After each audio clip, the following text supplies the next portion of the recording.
Hello, brother. This is how I overcame my social media addiction. So it's commonplace nowadays.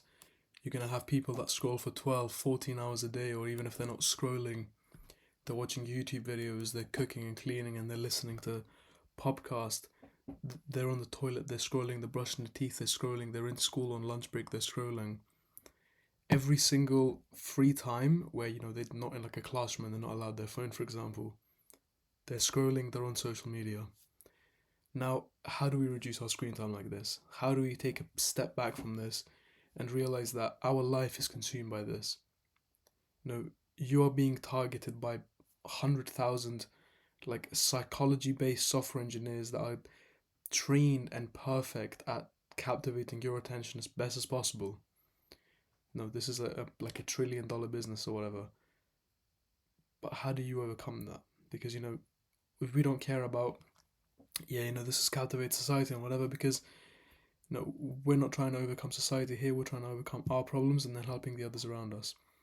So I really hope this helps you, and the promise I have for you that by the end of this video you'll have the exact sort of step-by-step formula I had that I needed to overcome my social media addiction, to where I'll give you examples. Like I used to play video games all day, scroll like for hours, like say 3-4 hours, and that seems low compared to the average person, but that's because I was playing video games for like 10. And as soon as I'd reduced video games, I just filled that up with scrolling, for example. To now, I haven't played video games in over 2 months. I scroll like maybe like 2 minutes a day, if that, by accident. And you're gonna get to that stage. Now, let's get into it. First thing is you have to know your debt before you pay it off. What I mean by this, so you buy a house, you're gonna buy a mortgage. You don't buy the house first and then think, oh yeah, I'll just start paying monthly installments.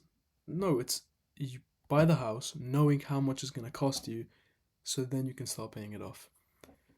So, how do we transcribe this to make sense for social media? Well, we need to realize how long you're spending on it, because it's deceiving how, like, it deceives you to think you're spending very little on it. Like, each video is like 10-15 seconds. If you see this and you see a 10-minute like playtime, that seems like a really unproductive investment of your time because, oh, it's 10 minutes. But scrolling for 10 minutes passes like that. So what if you're not already doing it? I want you to start tracking your data. Like go on screen time, just enable it. It's automatically going to see how long you're spending. Once we have this time, we can then start like working towards a goal of, okay, if your hours now are at 8, how are we going to get that down to 4? How after 4 we're going to get that down to 2? Then after 2 hours, how are we going to get that down to 30 minutes a day? And then after this, how are we going to try eliminate it completely from your life? Well, to get that, now that you have your statistics and say you do it for like a week or something, you need to start replacing your spending with income. Well, what do I mean by this? So you have this house that we're talking about, you bought it and you can't afford to pay it back. You're just going in further and further debt. You're just getting another credit card, spending it, getting another credit card, spending it. What we want to do instead is we want to start increasing our income. My lamp is tweaking out. We want to start increasing our income. Okay, how are we going to increase our income? We're going to have to replace our bad time, the things that like worsen our attention span, the things that are bad for our mental health, and increase the good activities. Now, this doesn't need to be a 1-for-1 ratio. Like, I'm not talking, if you scroll for 8 hours a day, I don't expect you to do 8 hours of productive stuff because you're just not going to do that. But can we start making progress? This is how I quit all of my like addictions, like video games, social media, and such. Was I just started adding in better and better habits. I started with adding in 5 minutes of working out, then it would go to 15, then 30, then an hour and a half, and then when you're working out an hour and a half a day, then you're gonna eat better, you're gonna have more time for sleep, you're gonna be more motivated for studies. So some things that I would recommend that you start replacing it with. I'm not telling you to cut it out, and the reason why I'm not saying, oh, just cut it out, delete the app, is because, bro, you can't just delete the app. Let me show you. Your current standard for how much you need. Whoa, off the page. Your current standard. I'm gonna draw a nice graph here. Your current standard of how much you need is say here. Say like a 7 out of 10. This for you may be 6 hours or like 10 hours. Other people, like their 10 out of 10, like worst day of scrolling, maybe 12 hours or 4 hours. For some people, that would be ridiculous. This all depends on you. But take your average day of scrolling. You need this just to get by. Like, this is how you get by currently. Sure, could you reduce it to a little bit less without much issue? Probably, yeah. But then if you think I'm just going to delete the app and drop it down to like zero or a tiny bit above zero, you can't reach to this, bro. Imagine it going down a staircase and you take 1, 2 steps and then just fall off a cliff. What we want to do is just take step, step, step, step. You may think, oh no, but I want to cut it down really quickly. Well, think of it as a difficulty chart. Because, we're addicted. Well, we're here right now, and our days are like this. And then you say to yourself, tomorrow I'm going to do nothing and I'm going to make it super difficult. I'm going to get none of this, like, entertainment. Brother, you're not going to be able to achieve this. This may last for the first 20 minutes of the day, and then you'll bounce back and have like an even worse day. And then you'll go, oh, days, I'm doing good. Yeah, no, I'll cut it. Oh, I'll cut it out. Oh, I relapsed again. Oh, I'm cutting it out. Oh, I can't do this. And you're never getting anywhere. As opposed to step here, step here, step here. Next week, I'm going to do this much, this much, this much. And now this is the beauty of this is that this is your new baseline.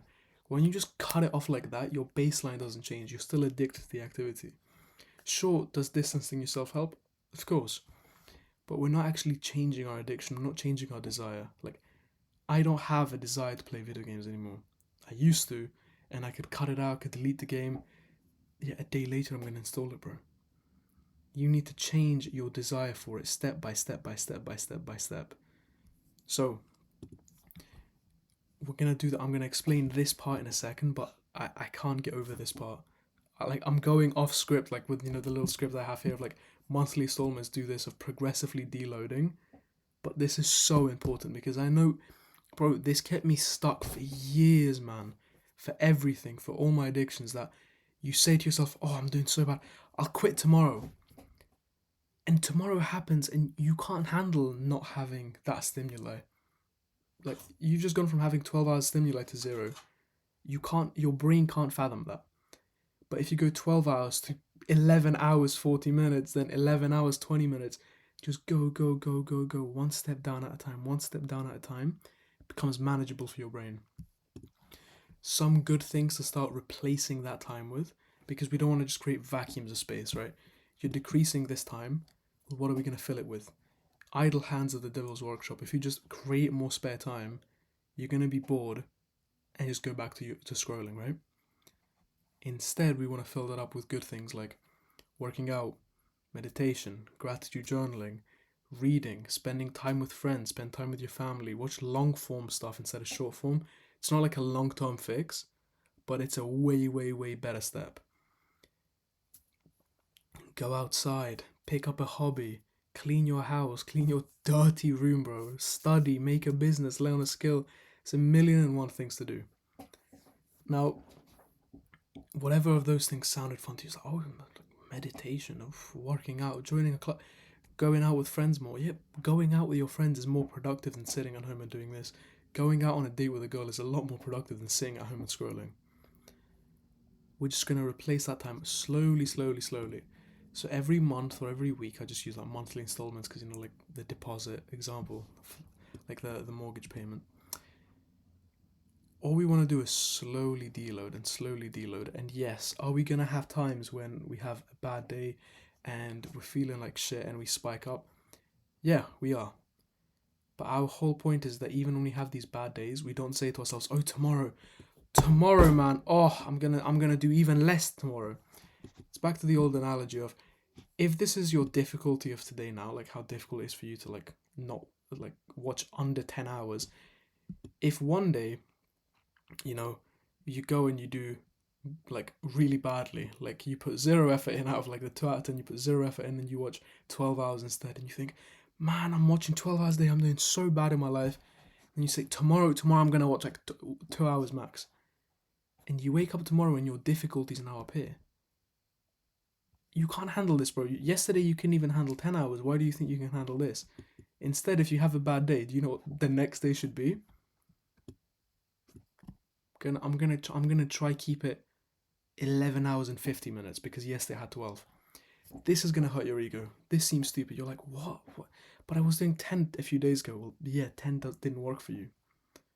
So what are we gonna try to do? We're gonna try to reduce it very slowly Because if you do it this way, as soon as you actually start doing good in your day and you feel successful, that, oh, I didn't scroll for the first hour of my day today, you're more likely to keep that going. But if you do actually like do this badly just a little bit better, well, tomorrow you succeeded, right? Well, tomorrow you can succeed a little bit more, and in 3 days you're back to where you were before, and then you can keep improving and improving and improving and improving, as opposed to, oh man, I had a bad day. Yeah, tomorrow I'm gonna go up here, and then you fail and you go back to 12 hours a day. This is so important. You have to be graceful with yourself. You're addicted. I've been addicted. You need to give yourself the space and time and think, okay, I can either try quit this in a day, knowing I'm gonna fail. Like, how many times have you uninstalled Instagram, bro? How many times have you uninstalled TikTok or Snap or whatever you use to scroll? What, 50 times? It never works. Sure, maybe one of those times is better and you survive it for like a day or two compared to 2 minutes, but it still isn't effective. Or you could say to yourself, yeah, I'm gonna give myself 3 or 6 months, and by the end of 6 months, I won't even want to scroll. It's gonna be out of my mind. It's like, as I said here, just progressively you get to a new baseline where after a few months, say like blah blah blah, we extend it. You get to a point where you scroll for like 2 minutes a day, and it's not even exciting to you anymore. It's like your brain has rewired itself, and you need to give it time and space and the grace to do that. Because if we were so powerful and we could control our brains, we wouldn't have a social media addiction, bro. Like, if we could just cut it out the next day, we'd never be in this place to begin with. Finally, guard your mind, not your screen time. So once we do get to this point where, we're watching a lot less, this can take a few months, or it took me like 2 or 3 years, right? But hopefully because of this video, you're going to get there a lot quicker. Guard your mind, not your screen time. So, the times where you're most likely to fall back into a bad habit is when you have a bad time in your life and your mental health is suffering. This is true for alcoholics, this is true for drug addicts, this is true for social media addicts or video game addicts or porn addicts. You need to guard your mind and not your screen time. I don't want you to be sitting there thinking, okay, if I use these apps and I use this screen time and this, it's going to stop my scrolling, because it never is, bro. Let me give you this example. You can open your computer, say you're a video game addict, and you can uninstall League of Legends. The moment you feel bad and you're craving it, or someone's pissed you off, you're going to sit on your chair, not your desk, I hope, rot, and just play for 12 hours. Why? Because you haven't changed your baseline. Like, when you're really happy, you're really well, sure, can you have enough discipline and willpower to not do that? Yes. But on the bad days, how do we, it's a lot easier to slip down into something. Same with for people in relationships, they're most likely to cheat when there's an argument. It's very easy for them to not cheat when they're really happy with their partner and they went on a date yesterday and everything's fantastic.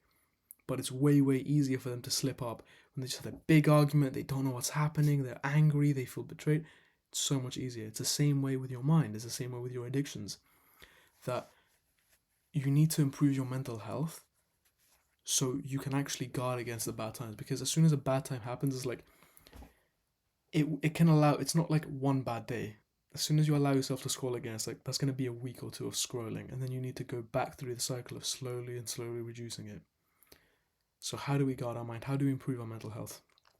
Meditation and gratitude journaling are the two I think are really good here. And a lot of, I think exercise will really help as well, because if you exercise, I'll just go through all of these. Exercise is good for your mental health, fantastic, during the time benefits, chemically in your brain. Also amazing for your goals, and delayed gratification makes you a lot happier, a lot more confident, whatever. The fact of, as you go, keep going to the gym, for you right now, you may be new to it and may not like going to the gym. But as you keep going, it's actually going to be a lot more fun. It's going to be like a habit. It's going to be a rewarding part of your day. So if you do have a bad time, you can fall into a good, you're rotting bad, I can't be asked to do this activity, can just go work out or go for a run or text that mate. That's a lot better, as opposed to you're going to sit and scroll for 12 hours. The same way how now we want to actually prevent us falling into those spirals. So we're going to meditate for that, because as we meditate, we focus on the focal point. say the breath, whatever that will be. Then, looks like a nice rosary, by the way. Press my drawing. Then we lose focus and go into this messy fuzzy of thoughts. Messy fuzzy mess of thoughts. Then we go here and we realize, oh, I'm thinking, I'm supposed to be meditating. Go to the clarity, and we go back up to the focal point. The back up part is the difficult part that gives us mindfulness. This is meditating. This, especially, is meditating. Meditating isn't focusing on your breath or something. Meditating is losing your focus and bringing it back and bringing it back and bringing it back. This up part's what gives you the XP of mindfulness. And mindfulness is really good with scrolling because it prevents you from just doom scrolling. You're mindful, you're present. You're not going to just mindlessly keep scrolling, right? But additionally, something I like to use for this is an app called Screens, and I'm sure there's many others out there, that after like 2 or 3 minutes, whatever you set it on, it locks the app down for like 5-10 seconds, and it kind of takes you out. Say you're doom scrolling and it hits you, and you just kind of have a second of, oh, I'm just like death scrolling into infinity right now. That's something very useful. And finally, gratitude journaling. It's going to make all bad times seem more manageable. You're going to be happier in general, and it will really help you. I really hope this helps, but quite a long video here. But now get off YouTube, go do something productive, and stop scrolling.